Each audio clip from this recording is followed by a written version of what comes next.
अस्सलाम वालेकुम एवरीवन। तो मॉर्निंग हो चुकी थी और आज मैं काफ़ी जल्दी उठ गई थी। जल्दी उठने के साथ साथ अभी मेरे सारे काम बाकी थे, ब्रेकफास्ट भी होना बाकी था और खाना भी बनाना बाकी। तो मैंने सोचा सबसे पहले कि मैं जो लंच में सब्ज़ी बना रही हूँ वही मैं बना लूँ। तो आज मैं बना रही हूँ लौकी गोश्त। ब्रेकफास्ट करने वाले लोग अभी तक सो रहे थे, तो मैंने सोचा कि जब तक मैं अपना सालन रेडी कर लूँ। तो उसके लिए मैंने सबसे पहले अपना ताम झाम लगाया, सारी चीज़ें फ्रिज से निकाली और स्टार्ट किया लौकी बनाना। तो सबसे पहले मैंने एक देगची रखी गैस पर, उसको गर्म किया, उसमें डाला थोड़ा सा तेल और इसी के साथ साथ उसमें डाला अदरक लहसुन का पेस्ट और हरी चटनी, थोड़ा सा मिर्च पाउडर। ये सारी चीज़ों को मैंने भुनने के लिए रख दिया और जब तक ये मसाला भुन रहा है मैंने तब तक लौकी को भी छील कर उसके क्यूब्स बना लिए। लौकी की सब्ज़ी मुझे बहुत ज़्यादा अच्छी लगती है और ये गोश्त में बहुत ज़्यादा टेस्टी बनती है। जितनी भी अंडररेटेड सब्जियां हैं वो सभी मुझे बहुत ज़्यादा अच्छी लगती है, जैसे टिंडे, लौकी, बैंगन, करेले, ये सारी चीज़ें मुझे बहुत अच्छी लगती है और मैं अक्सर ये सारी सब्जियां रेगुलर बेसिस पे बनाती हूँ। तो यहाँ हमारा मसाला अच्छे से भुन चुका था, तो मैंने फ्रिज में थोड़ा सा उबला हुआ गोश्त रखा था, तो वही मैं यहाँ पर इस्तेमाल कर रही हूँ। आप फ्रेश भी डाल सकते हो इसमें और कच्चे गोश्त में भी बना सकते हो, पर जल्दी के लिए मैं अक्सर उबला हुआ गोश्त ही इस्तेमाल कर लेती हूँ क्योंकि उससे सब्ज़ी भी जल्दी बन जाती है और काम आसान हो जाता है। तो यहाँ पर मैंने इसको डाल दिया और अच्छे से इसे फिर से हम भुनने के लिए रख देंगे ताकि ये जितना भी मसाला है वो गोश्त में अच्छी तरह से लग जाए और इसका जो टेस्ट है वो गोश्त में भी आ जाए मसाले का। जब तक मैंने लौकी काटा तब तक मसाला भी भुन चुका था, तो मैंने सारा लौकी मसाले में डाल दिया और इसे अच्छे से मिक्स करके इसे ढक कर रख दिया। और साइड में मैंने थोड़ा सा अमचूर भी भिगो के रखा था इसमें डालने के लिए सालन में। इसमें आप इमली भी डाल सकते हो, पर मेरे यहाँ पर अमचूर ज़्यादा पसंद करते हैं तो मैं वही डालती हूँ, पर पर्सनली मुझे इमली ज़्यादा अच्छी लगती है इसमें, तो आप दोनों में से कोई भी डाल सकते हो। अमचूर हम इसमें सबसे लास्ट में डालेंगे जब हमारा जो लौकी है वो गल जाएगा, सॉफ्ट हो जाएगा। अगर हम इसी स्टेज पर इसमें कुछ खट्टा डाल देते हैं तो लौकी जो है वो गलने में बहुत ज़्यादा टाइम लेता है, तो इस बात का ध्यान रखना पड़ता है कि हम सबसे लास्ट में ही इसमें खट्टी चीज़ डालें। अब सभी लोगों की मॉर्निंग हो चुकी थी, ब्रेकफास्ट का टाइम हो रहा था, तो आज मुझे बनाना था पोहा। फटाफट से मैंने प्याज और मिर्ची काट ली, सारी चीज़ें रेडी कर ली और पोहा भी मैंने वॉश करके उसका पानी निकलने के लिए रख दिया था। पोहे को अगर आप थोड़ा सा वॉश करके पहले ही रख दोगे ना तो वो खिले खिले भी बनते हैं और सॉफ्ट भी बनते हैं। अगर हम टाइम पर ही पोहा वॉश करके डालते हैं तो वो स्टिकी भी हो जाते हैं और सॉफ्ट भी नहीं बनते। साइड में मैं जल्दी जल्दी अनार भी छील रही थी क्योंकि वो पोहे पे डालकर खाने से बहुत अच्छे लगते हैं पोहे, तो वो भी मुझे करना था। सुबह के टाइम में काफ़ी टाइम लग जाता है इन सब चीज़ों में, पर क्या करें, अब करना ही पड़ता है। और साथ ही साथ मैंने साइड में पैन भी रख दिया और दूसरे गैस पर हमारा लौकी भी गल रहा था धीरे धीरे। बीच बीच में मैं उसको हिलाते भी जा रही थी ताकि वो नीचे से लगे ना। तो पैन में मैंने सबसे पहले थोड़ा सा तेल डाला, मेरे अनार छिलकर हो चुके थे। उसके बाद मैंने उसमें डाला सेंगदाने, थोड़ी सी राई, जीरा और इसको थोड़ी देर पकने दिया। उसके बाद अनियन, हरी मिर्च, ये सारी चीज़ें, कड़ी पत्ता डालकर इसे अच्छे से मिक्स किया और हल्का सा ब्राउन होने देना है इसे, बहुत ज़्यादा इसका कलर चेंज नहीं करना है, लगभग ट्रांसलूसेंट होने तक हमें इसे पकाना है। मुझे याद आया कि मुझे बेबी का खाना भी बनाना है, तो जल्दी के लिए मैंने आज उसके लिए बनाया आटे की खीर। ये घी में बनाना बहुत ज़रूरी है, हेल्दी भी होता है और उसमें गेहूं का आटा होता है तो बहुत टेस्टी भी लगता है और बच्चे का पेट भी भर जाता है। तो मैंने बीच में वो भी बनाने के लिए रख दिया। यहाँ हमारी प्याज भी अच्छी तरह से पक चुकी थी, तो इसमें मैंने थोड़ी सी हल्दी और नमक डाल के जो सोक किए हुए पोहे थे वो भी डाल के इसको अच्छे से मिक्स करके इसको दम पर रख दिया। जब तक कि मेरे पोहे रेडी होते हैं तब तक मैं बेबी का खाना बना लेती हूँ। तो खीर के लिए सबसे पहले मैंने थोड़ा सा घी डाल के उसको मेल्ट किया, उसमें फिर गेहूं का आटा डाला और इसको अच्छे से कम फ्लेम पर भूनना है और अच्छा सुनहरा होने तक ही इसे भूनना है। बहुत अच्छा टेस्ट आता है तभी इसका, तो इसको भूनने में ही थोड़ा सा ज़्यादा टाइम लग जाता है, पर सच में इसका टेस्ट बहुत ज़्यादा अच्छा आता है।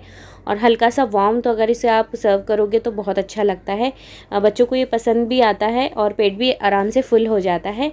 तो अच्छे से मैंने इसको भून लिया ब्राउन होने तक। फिर इसमें थोड़ा थोड़ा करके हमें दूध डालना है, एकदम से नहीं डालना है वरना इसमें लम्स पड़ जाएगी, और कंटिन्यू स्टर करते रहना है। थोड़ी सी इसमें चीनी भी डालना है, जितनी भी बच्चे को पसंद हो, कम डालेंगे तो ज़्यादा अच्छा रहेगा। और इसे हल्की आंच पर पकने देना है जब तक ये अच्छी तरह से गाढ़ा नहीं हो जाता, बिल्कुल सॉस जैसी इसकी कंसिस्टेंसी नहीं हो जाती। यहाँ पोहे भी बिल्कुल रेडी है। मैंने फिर गैस ऑफ करके इसमें थोड़ा सा हरा धनिया डाला और नींबू डाला और अच्छे से इसे एक बार और मिक्स किया और इसके ऊपर फिर थोड़े से अनार डाल के सर्व किया। बहुत अच्छे लगते हैं गरम गरम पोहे।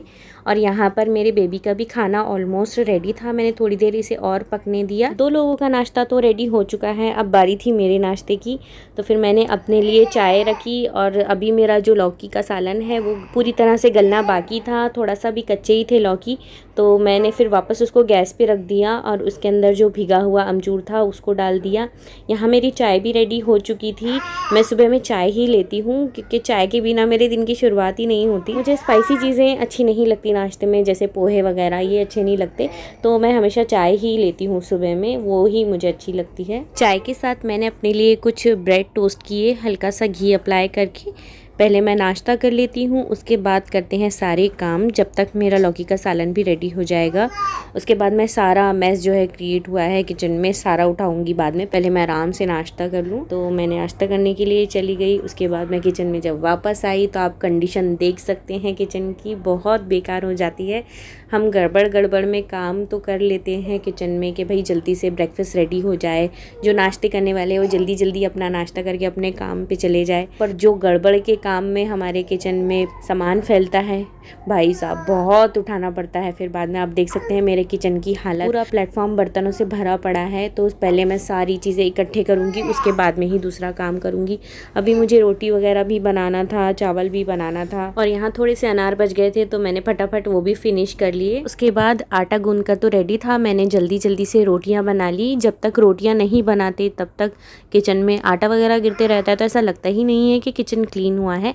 तो मैंने जल्दी से रोटी फिनिश की, उसके बाद मैंने पूरा गैस साफ़ किया। ये सारे ही काम हम लेडीज़ के तो डेली के ही रहते हैं, पर ऐसे लगता है जब हम मॉर्निंग में उठते हैं कि भाई एक जंग जीतना है। वापस फिर से दिमाग में पूरी प्रिपरेशन रहती है हमारी, या पहले क्या काम करना है, बाद में क्या काम करना है।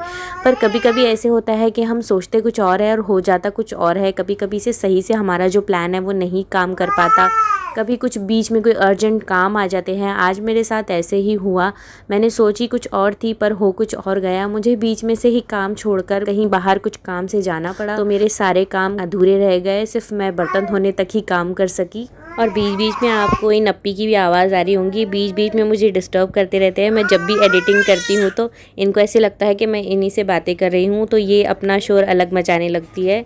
तो यहाँ आप देख सकते हैं मेरे बर्तन ऑलमोस्ट फिनिश हो गए थे। आपको लास्ट में ये केक टिन भी दिख रहा होगा, ये केक मैंने रात में बनाया था, मुझे किसी को भेजना था ये, उसका मैं शूट नहीं कर पाई क्योंकि काफ़ी लेट हो गया था। तो इतनी एनर्जी नहीं थी मुझ में कि मैं शूट कर सकूं। किसी दिन आपके साथ ये रेसिपी भी मैं ज़रूर शेयर करूंगी।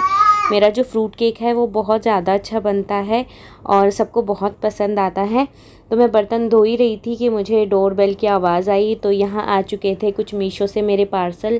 जिन लोगों को पता नहीं है, मेरा एक और चैनल भी है, उस पर मैं कुछ रिव्यू वीडियोस शेयर करती हूँ, तो वो भी चैनल मेरा अल्हम्दुलिल्लाह ठीक ठाक चल ही रहा है। तो उसका लिंक मैं आपको डिस्क्रिप्शन बॉक्स में दे दूँगी, आप चाहो तो विज़िट कर सकते हो, आपको इंशाल्लाह ज़रूर पसंद आएगा। उसके बाद फिर मैंने कंटिन्यू की अपने बर्तन धोना, मुझे कुछ बाकी रह गए थे बर्तन, वो मैंने जल्दी जल्दी फिनिश किया। और बर्तन धोने के बाद फिर मैं बाहर चली गई थी, फिर सारे काम मेरे ऐसे ही पेंडिंग पड़े रह गए। फिर वहाँ से आने के बाद मुझे बिल्कुल भी टाइम नहीं मिला, लंच का टाइम था, नमाज का टाइम हो गया था, फिर मैंने थोड़ी देर रेस्ट किया। फिर उसके बाद ये वीडियो फिर मैंने शाम में शूट किया, शाम में मैंने सारे बर्तन अरेंज किए। मुझे कुछ और एक्स्ट्रा काम भी थे, जितना काम मॉर्निंग में होता है शाम में उठने के बाद फिर वापस से उतना ही काम रहता है। आज मेरे कपड़े धोने का भी दिन था, तो मैंने जल्दी से अब मशीन लगाई, कपड़े डालकर उसे ऑन कर दिया, और साथ ही साथ पानी भी आ चुका था। जो मीठा पानी है वो इसी टाइम आता है, तो फिर मैंने जल्दी जल्दी से मटका भी फिल किया और सारी बॉटल्स भी जल्दी जल्दी से फिल कर दी। शाम में मन कर रहा था कि थोड़ी सी चाय पी लूँ, तो मैंने निकाला फ्रिज में से दूध गया था फट, तो चाय तो मेरी बनी नहीं, मेरा मूड भी ऑफ हो गया था, फिर मैंने चाय बनाई भी नहीं। उसके बाद मैंने इस फटे हुए दूध को ही गैस पर रख दिया। मैंने सोची कि इसका ही कुछ मीठा बना लेती हूँ फेंकने से अच्छा, तो मैंने इसको लो फ्लेम पर रख दी।